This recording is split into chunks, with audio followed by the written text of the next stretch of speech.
Hi there.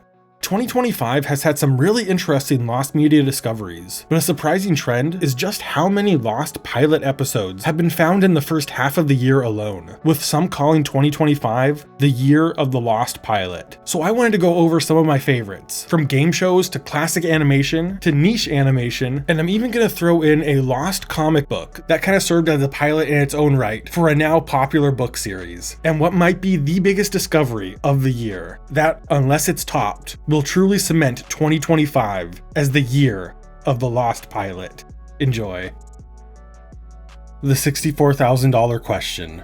Sadly, lost media doesn't always perfectly align with our calendar year, so I do have to shamefully venture back 3 days before the new year, December 29th, 2024 for this first one. So yeah, the video title's a lie and I'm a fraud. The $64,000 question was an old school American game show on CBS from the mid-50s, where contestants answer increasingly difficult multiple choice questions worth $64 all the way up to the titular $64,000. Upon its debut in 1955, it was the most popular show on TV, but it's best known today for its involvement in the 1950s quiz show scandal, where a bunch of game shows were outed for being rigged. This was a major controversy, leading the practice to become illegal and shaking the public's trust in the game show format. Most of these shows were cancelled around this time, including the $64,000 question. Things got so bad, the entire genre was thrown into question. It would turn out to be Jeopardy that would save the game show format, but we'll get back to that soon. 45 years after the original debut, in 1999, there was an attempt to revive the series for ABC, but the show was passed over for the American version of Who Wants to Be a Millionaire, a similar show with a more interesting premise and a more eye-catching amount of money. I honestly didn't bother explaining the rules to the $64,000 question because it's basically Who Wants to Be a Millionaire, but worse. After Who Wants to Be a Millionaire became the biggest thing on television, CBS were trying to find their own hit game show, and also tried reviving the $64,000 question.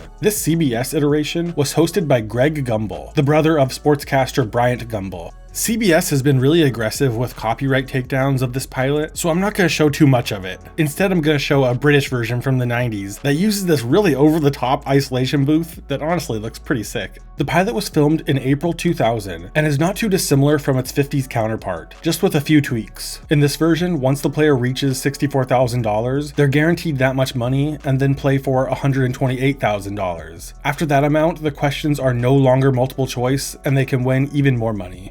ABC passed on the $64,000 question in favor of Survivor, partially because they thought it was too similar to Millionaire. The 1999 version made by ABC is still lost, and there's no publicly available information on it at all. But just 2 days following the passing of Greg Gumbel, on December 29, 2024, the CBS version of the $64,000 question was posted to the YouTube channel of old school game show host Wink Martindale. And after being passed up for some of the most popular shows of the 2000s, I can't wait for them to try to reboot this show again, so it can get beaten out by the next big thing. The all-new Jeopardy!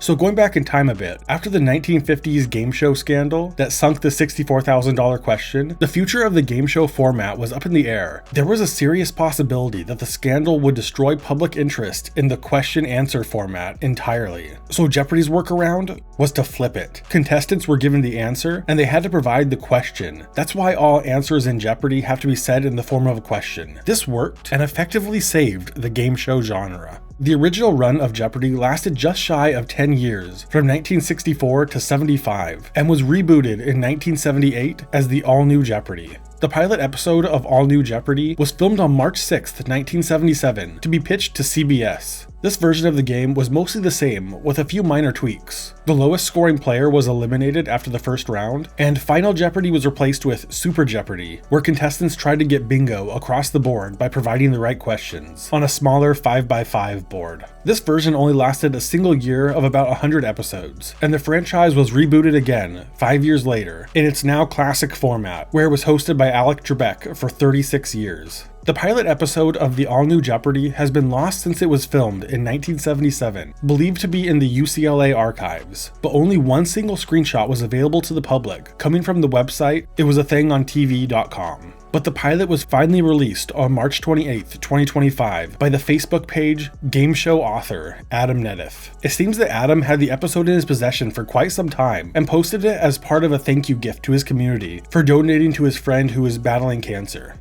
But this isn't the end of the saga of All New Jeopardy! There was a second pilot made for the show in 1978, but this one remains even more mysterious than the first.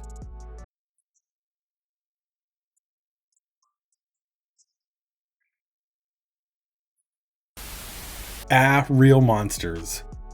Real Monsters was a mid-90s animated series, sort of like Monsters Inc. It's about a group of young monsters, Ickis, Ablina, and Crumb, attending monster school to learn how to scare humans. The series was made by Klasky Csupo, an animation house that was on fire in the 90s and 2000s, making heaters for Nickelodeon like Rugrats, The Wild Thornberrys, Rocket Power, As Told by Ginger, and of course, Real Monsters. Just called Real Monsters at the time. Klasky Csupo pitched the show to Nickelodeon, creating a pilot in 1993. It was obviously successful, but has never been seen by the public outside of 3 low-quality screen grabs and a 1994 promo on the YouTube channel That 90s Guy. Even with these bits and pieces, the only thing we knew for sure about the pilot was that the school's headmaster, the Gromble, was named the Womble in the pilot, changed because there was a show called The Wombles around the same time. My guess for why they changed the name to include the sound is that it seems more kid-friendly. Like, a parent might be reluctant to let their kid watch a show called Real Monsters, but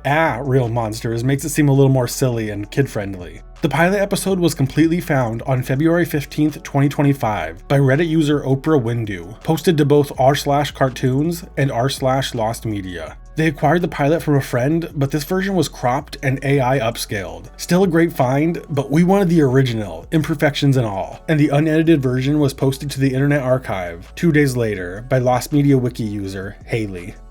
Drawn Together. Drawn Together was this crazy raunchy mid-2000s animated spoof of the real world. All the characters were parodies of pop culture icons, lampooning everything from Superman to Pikachu to JRPG protagonists. Before the series was picked up, a pitch was put together by Matt Silverstein, Dave Jester, and Jordan Young. It was shown off in 2003 to the then programming executive at Comedy Central, Lauren Correo, who personally greenlit the series immediately. Almost everything we knew about the pilot for over 20 years came from a single 2003 Vanity Fair article. The pilot was cheaply made in Flash animation, lending to much different character designs than in the finished version. Most were just different color palettes and slightly different character models. Like Ling Ling was green, Princess Clara was modeled after Disney's Alice rather than Ariel, Captain Hero had different hair, no cape, a different chest emblem, and a darker suit, Xander had different hair and clothes, and was voiced by Jess Harnell. The pilot was never featured on any of the Drawn Together DVD releases, but a brief silent clip was used as part of a behind-the-scenes documentary on the Drawn Together movie, the movie DVD. Those who worked on the pilot said they were unhappy with the finished product and didn't want to see it released, but you know those clowns are punching air right now, because on March 17th, 2025, one of the show's creators, Matt Silverstein, posted the entire pilot to his YouTube channel.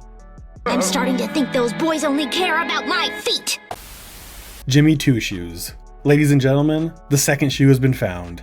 Debuting in 2009 on Teletoon, Disney XD, and Jetix, it's about Jimmy, a cheerful 14-year-old growing up in Miseryville, a city run by the evil Lucius Heinous and his company Misery Inc. Jimmy is constantly at odds with Lucius and the town, as his infectious charm makes the place better. Jimmy's best friends with Beezy, the son of Lucius, and Helios. Both are heavily flawed, but Jimmy brings out the best in them. The show is obviously set in hell, but they really tiptoe around it, so it should come as no surprise that the connections to hell were even more obvious in the unreleased pilot. In 2006, a 6-minute test animation was made that really wasn't too dissimilar from the finished show. Co-creator of Jimmy Two Shoes and the show's original concept designer, Phil Postma, said it was originally intended as a Teletoon exclusive, marketed at a tween audience, and the more overt references to hell were removed for Disney XD. One notable change was the name Lucius Heinous, who was originally named Lucifer, a common nickname for the devil. Other characters had their more evil traits toned down, particularly Helios, who even then still retains a sadistic side.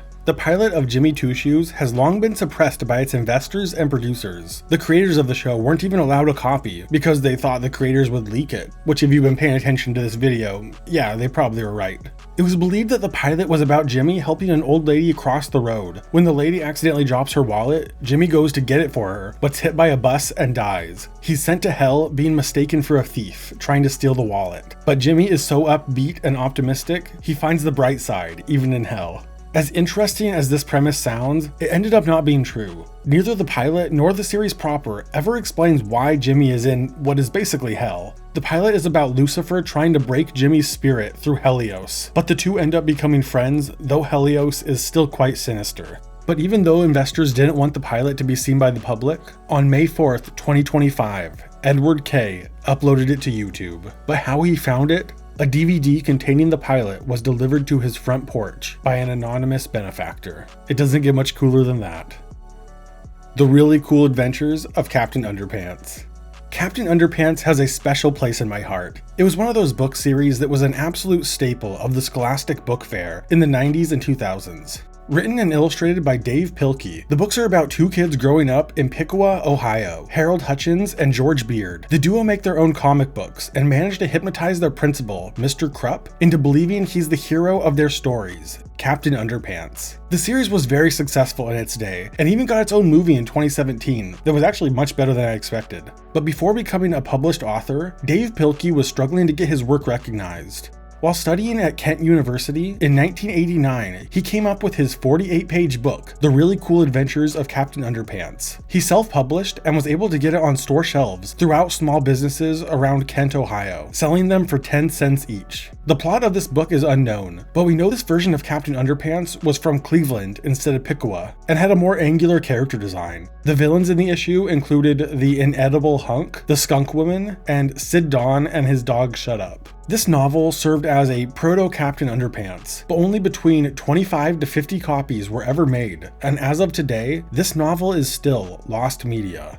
The public will get their first look at the comic in 2016 as part of the 20-year anniversary retrospective of Pilkey's career that was posted to the official CBS Sunday Morning YouTube channel. The video includes glimpses of Pilkey with his comic. Only a single copy of the book is known to have survived its initial brief run. The cover of this copy was uploaded to r/Captain Underpants by user The Abiding Times on February 26, 2020. He returned in March 2025 under a new account, Al Dutyist, where he uploaded more pages from the book, but is reluctant to post the whole thing since it's copyright protected. Phineas and Ferb. Phineas and Ferb is a Disney Channel animated musical comedy series that ran for 4 seasons between 2007 and 2015, with a 5th and 6th season starting in 2025. Most episodes follow the same format. The titular stepbrothers, Phineas and Ferb, try to make the most of their summer vacation by constructing elaborate projects. Their older sister, Candace, tries to expose their shenanigans, but is constantly foiled by either coincidence or Perry the Platypus, the boys' secret agent pet, whose conflicts with the evil Dr. Heinz Doofenshmirtz inadvertently removes evidence of the boys' work. The show is complicated, not just from a plot perspective, but from an animation and production standpoint too, making the show very difficult to sell to networks. The two creators, Dan Povenmire and Jeff Swampy Marsh, have been working on the cartoon since 1992, but were turned down by network after network, including Nickelodeon and Cartoon Network. And even when Disney was interested in the show, they had to go through 2 rounds to get the show picked up. First, they created an animatic, a series of storyboards completely voiced over by co-creator Dan Povenmire. This animatic was included on the bonus features on the Phineas and Ferb, The Fast and the Phineas DVD. After the animatic, they made an official, fully animated pilot episode. This pilot was eventually remade into the series premiere episode, Roller Coaster, but the pilot itself has never been released to the public. It was mysteriously leaked on June 22nd, 2025 by Thickest Lagoon. It's unknown how they came across it, but the show creators reacted to the video with fond memories. The leaked pilot differs from the series proper in some interesting ways. The iconic evil scientist Dr. Doofenshmirtz was originally named Metalschmertz. The theme song is entirely sung by Phineas instead of Bowling for Soup like it is in the final version, and there were some additional lines and a different melody. Most of the pilot used stock sounds and placeholder music, like tracks from The Wizard of Oz, James Bond movies, Raiders of the Lost Ark, and the iconic Also Sprach Zarathustra.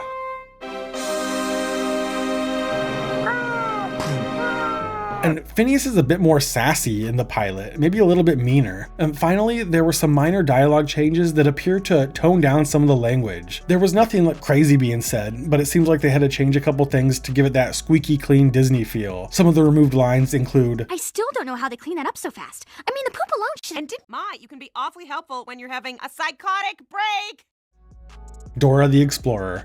Dora the Explorer is an interactive kids show with an emphasis on the Spanish language about the adventures of Dora and her monkey Boots, presented in the style of a point-and-click adventure game. Even though Dora is one of the highest-grossing media franchises of all time, like seriously, somehow she's outperforming Toy Story, Frozen, and SpongeBob, it would take over 30 years before anyone would see its unreleased pilot. The discovery of the Dora the Explorer pilot is a very long time coming. In mid-2018, Lost Media Wiki Discord user Infinite Gates came across the last few minutes of the pilot on the Funline Animation website. More clips were found on a video celebrating the 10th anniversary of Dora. In 2023, some more clips were found, along with a 2008 interview from one of the show's creators from NPR that includes audio clips from the pilot. That same year, 2023, Funline Animation updated their website to include higher resolution clips of the pilot. And after a year and a half of silence, Funline came through and uploaded the entire Dora the Explorer pilot to YouTube. Me and My Friends. And here it is, the big one. The live-action pilot episode of The Backyardigans, called Me and My Friends, has been found. Created by Janice Burgess and filmed in late 1998, Me and My Friends is a live-action musical kids show about a group of anthropomorphic animals using their imagination to have fun in their shared backyard. Nickelodeon ultimately passed on the pilot in favor of Dora the Explorer, and like I said before, Dora is one of the highest-grossing media franchises of all time, so in hindsight they went with the right choice, especially because giving the series a few years to marinate would produce the wildly popular animated Backyardigans, after Burgess reworked her animated pilot into a CG animated series in 2002. Nickelodeon liked the new pilot, and in 2004, the series debuted as The Backyardigans. Both pilots were never publicly released and have been highly sought after, but the live-action 1998 pilot has become one of the largest lost media searches of the 2020s. After years of underhanded tactics, including crazy tales of hoarding, death threats, double agents, and all kinds of nuttiness, everything came to a head in June 2025. First, there were rumblings on Discord, after someone came forward with new images of the pilot and claimed they had a copy. The huge reaction from Discord users seemed to scare them away, only for the pilot to pop up on 4chan not long after. Paramount quickly blocked the video, but it can still be found on Google Drive. It's understandable why Nickelodeon passed on the show, especially after seeing how strong Dora's pilot was, and how much better The Backyardigans works in animation. So much of The Backyardigans is about seeing the characters' imagination come to life, and doing this in live action would have either been really costly or have just looked cheap. And I think this shows in the pilot, because unlike many of the pilots we've talked about in this video, Me and My Friends has an original plot that wasn't remade into a full episode. The plot is about Pablo wanting to play games with his friends, but he has to wait for various things along the way before he can play. Pablo has to learn to be patient and to find creative ways to have fun while waiting for time to pass. The bare bones nature of this pilot really shows just how much more potential it had in animation. The pilot also includes 3 meerkat characters that never appear in the series proper. They serve as kind of narrators and commentators of sorts for the plot. This so far is probably the best lost media discovery of 2025, and it's going to be seriously hard to top that. But the saga of the Backyardigans lost media still continues. The CGI pilot that got the show picked up by Nickelodeon has yet to be found online, outside of a few bits and pieces. For me, so much of lost media is about the mystery, finding something that might otherwise be lost to time. But in cases like this, I can't help but feel a little disappointed. Like the mystery ends with another mystery. Like I want to know the full context behind who found this, but we'll probably never know. And I guess I'll just have to be content with closing the case on the long and storied journey of Me and My Friends. Thanks for watching. Let me know in the comments if I missed any cool pilots that were found recently. And shout out to my top tier Patreon supporters. Miss Dana, Can You Say Rocco Mafleur, and Vinny Cataldo. Thank you all so much. This is Mike with All Things Lost. I'll see you soon.